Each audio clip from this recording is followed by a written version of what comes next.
(9월 7일) 목요일 생명의 말씀입니다. 오늘 본문은 사도행전 7장 17절에서 50절까지의 말씀입니다.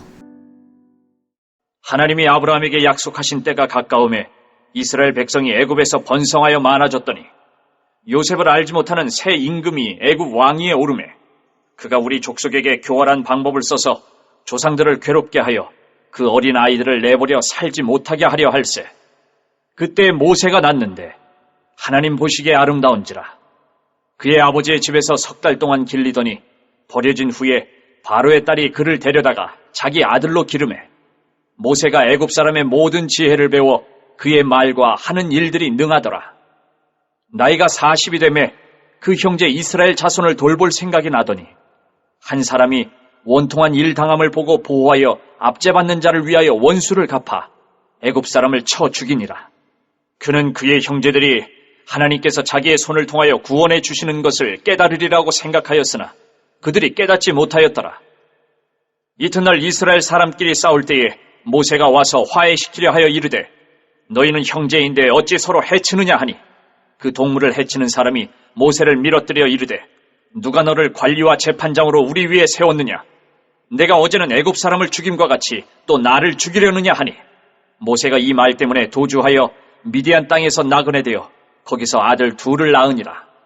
40년이 참에 천사가 시내산 광야 가시나무 떨기 불꽃 가운데서 그에게 보이거늘 모세가 그 광경을 보고 놀랍게 여겨 알아보려고 가까이 가니 주의 소리가 있어 나는 내 조상의 하나님 즉 아브라함과 이삭과 야곱의 하나님이라 하신대.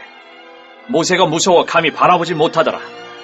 주께서 이르시되 내 발의 신을 벗으라. 내가 서 있는 곳은 거룩한 땅입니다. 내 백성이 애굽에서 괴로움 받음을 내가 확실히 보고 그 탄식하는 소리를 듣고 그들을 구원하려고 내려왔노니 이제 내가 너를 애굽으로 보내리라 하시니라. 그들의 말이 누가 너를 관리와 재판장으로 세웠느냐 하며 거절하던 그 모세를 하나님은 가시나무 떨기 가운데서 보이던 천사의 손으로 관리와 속량하는 자로서 보내셨으니 이 사람이 백성을 인도하여 나오게 하고 애굽과 홍해와 광야에서 40년간 기사와 표적을 행하였느니라. 이스라엘 자손에 대하여 하나님이 너희 형제 가운데서 나와 같은 선지자를 세우리라 하던 자가 곧 이 모세라. 시내산에서 말하던 그 천사와 우리 조상들과 함께 광야 교회에 있었고 또 살아있는 말씀을 받아 우리에게 주던 자가 이 사람이라. 우리 조상들이 모세에게 복종하지 아니하고자 하여 거절하며 그 마음이 도리어 애굽으로 향하여 아론더러 이르되 우리를 인도할 신들을 우리를 위하여 만들라. 애굽 땅에서 우리를 인도하던 이 모세는 어떻게 되었는지 알지 못하노라 하고 그때에 그들이 송아지를 만들어 그 우상 앞에 제사하며 자기 손으로 만든 것을 기뻐하더니 하나님이 외면하사 그들을 그 하늘에 군대 섬기는 일에 버려두셨으니 이는 선지자의 책에 기록된 바 이스라엘의 집이여 너희가 광야에서 40년간 희생과 제물을 내게 드린 일이 있었느냐? 몰록의 장막과 신 레판의 별을 받들었으며 이것은 너희가 절하고자 하여 만든 형상이로다. 내가 너희를 바벨론 밖으로 옮기리라 함과 같으니라. 광야에서 우리 조상들에게 증거의 장막이 있었으니 이것은 모세에게 말씀하신 이가 명하사 그가 본 그 양식대로 만들게 하신 것이라. 우리 조상들이 그것을 받아 하나님이 그들 앞에서 쫓아내신 이방인의 땅을 점령할 때에 여호수아와 함께 가지고 들어가서 다윗 때까지 이르니라. 다윗이 하나님 앞에서 은혜를 받아 야곱의 집을 위하여 하나님의 처소를 준비하게 하여 달라고 하더니 솔로몬이 그를 위하여 집을 지었느니라.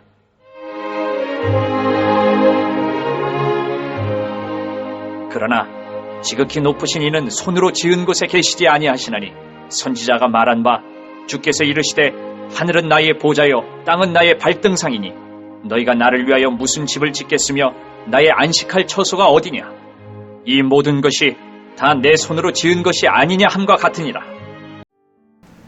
공회에서 자신을 변호할 기회를 얻은 스데반은 계속 출애굽의 역사를 되짚어 이야기하면서 모세와 율법과 성전을 거스린 것은 자신이 아니라 바로 유대인임을 고발합니다. 이를 통해 모세와 율법 그리고 성전이 가리키는 실체가 예수 그리스도임을 밝히고 역사적 과오를 되풀이한 유대인들의 행태를 다시 드러냅니다. 스데반의 설교는 이제 모세에 관한 이야기로 이어집니다. 율법을 거스르고 규례를 고치려 한다는 거짓 증거가 사실 유대인들이 오래전에 저지른 죄악임을 상기시키기 위함이었습니다.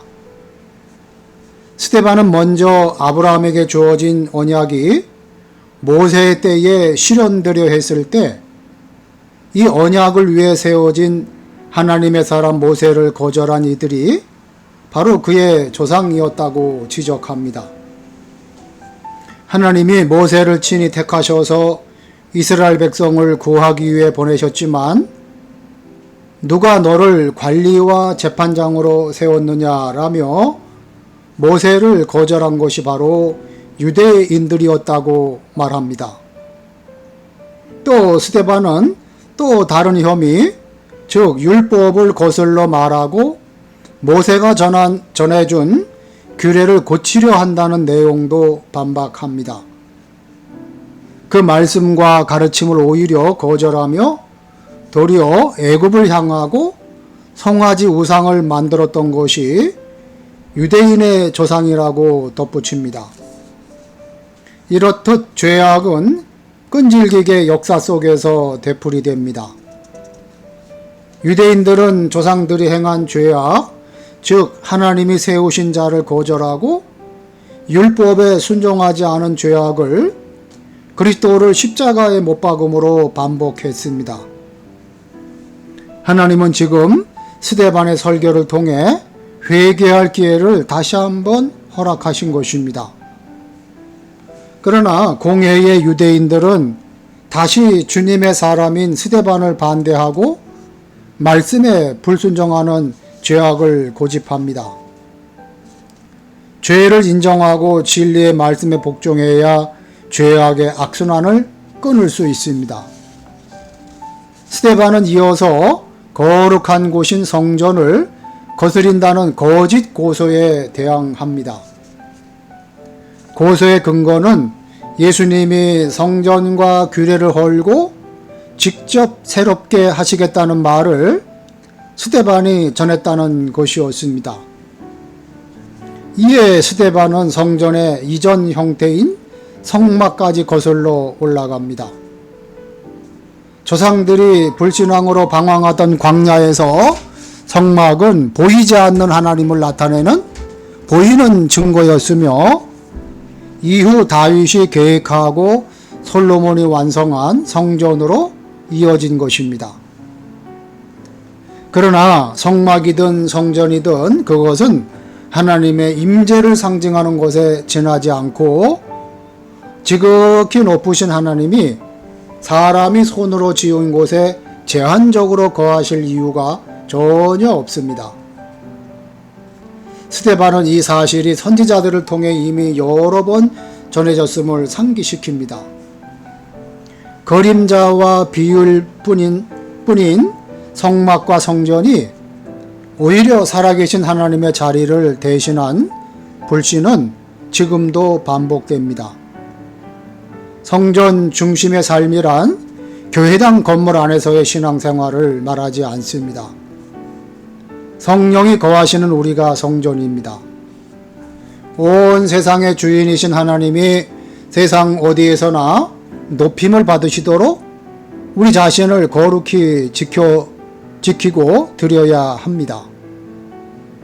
유대인들이 스데반을 고발한 이유는 사뭇 거룩해 보입니다. 그러나 그들의 주장은 오히려 인간이 반복하는 죄악을 적나라하게 보여줍니다. 하나님의 사람과 율법을 거절하고 하나님께 불순종하며 눈에 보이는 것으로 크신 하나님을 제한하고 가두어 손쉽게 다루려 하는 죄악 말입니다. 아무쪼록 성남교회 성도들은 우리 죄를 인정하고 주님께 자복하며 엎드릴 때 주님이 모든 불의에서 우리를 깨끗게 하시는 진리를 잊지 아니하는 성도 여러분 되시기를 주님의 이름으로 축복합니다. 아멘. 기도하시겠습니다. 하나님 아버지, 고난이 더할수록 약속의 말씀을 더 굳게 붙들고 하나님의 때를 기다리게 하여 주시옵소서.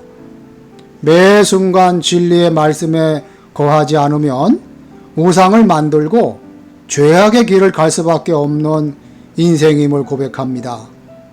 광대하시고 오묘하신 하나님의 섭리를 거룩한 순종으로 응답하게 하여 주시옵소서. 하나님께서 선물로 주신 비전센터를 잘 활용하여서 지역사회를 섬기며 다음 세대들을 세워주는 귀한 공간이 되게 하여 주시옵소서. 예수님의 이름으로 기도하옵나이다. 아멘.